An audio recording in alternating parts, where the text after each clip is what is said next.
Hey guys, welcome back to my channel. I'm Star Wars Meg, and in today's video we're going to be talking about Star Wars The High Republic, which is a book series that comes out in August, and it will feature the Jedi Order 200 years prior to the events of the prequels, which means 200 years before Star Wars Episode 1 The Phantom Menace. And the announcement came on February the 20th of 2020, a few months ago now. And there is a lot of questions from the Star Wars community, from the Star Wars fans, about what will actually happen in the High Republic. And another contentious issue is whether or not the upcoming Star Wars films in 2022 to 2026 are actually going to be based on the High Republic or not. It would be pretty cool if they were. So in this video, I really want to talk about the characters that we are expecting to see during the books and the films of the High Republic. Since it's set 200 years prior to the events of the Phantom Menace, the majority of the characters that we've grown to know and love in the Skywalker saga and the Clone Wars will not feature, obviously, in the film based on their longevity and their age. However, there are a few. So we're going to start with, of course, Master Yoda. He is the most likely to make an appearance in the High Republic. However, at this point in this Star Wars timeline, he would have not reached the point of the Grand Master of the Jedi Order. He's most likely still a Jedi Knight at this point. You have to remember that Master Yoda is very old when he dies, and so he's probably in the hundreds at this point. Not much is known about the plot, of course, but Lucasfilm loves to throw in these kind of Easter eggs, and of course fans would love to see Master Yoda, if it was done right, appear as a younger Yoda species. Obviously, George Lucas never attributed a name to the species of Yoda. The next character that would be really cool to see in the High Republic, which we probably will see, if I would say at this point, is Maz Kanata.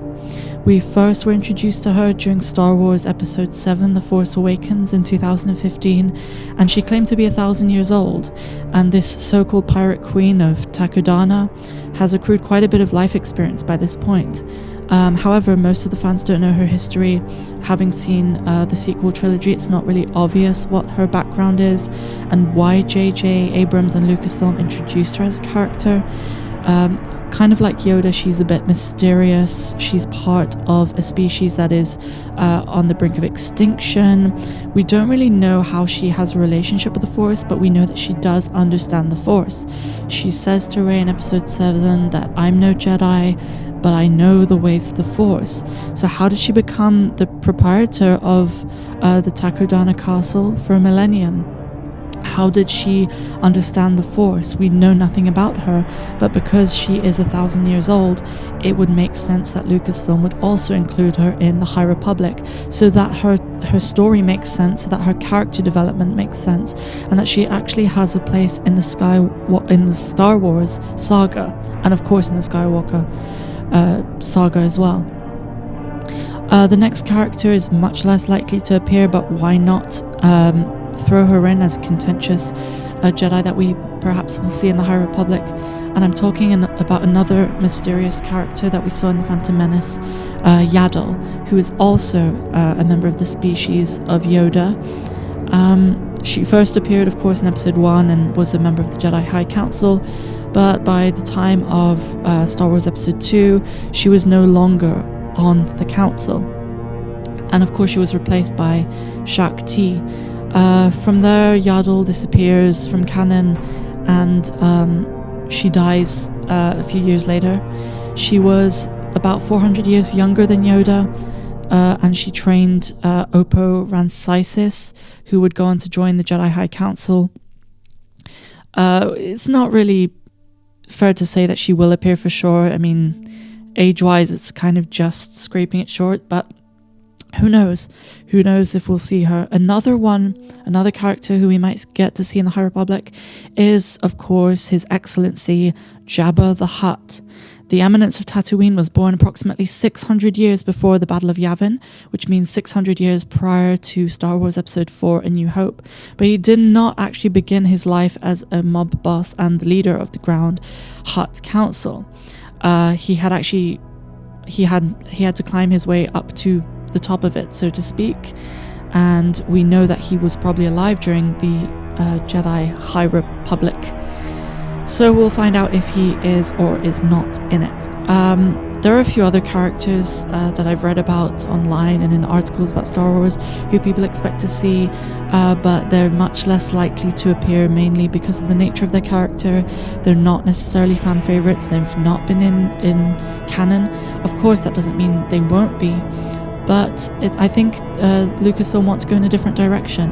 I think it was clear from their treatment of the sequel trilogy that they kind of just want to get away from the legacy side of Star Wars and want to go about doing their own thing, introduce us to new characters.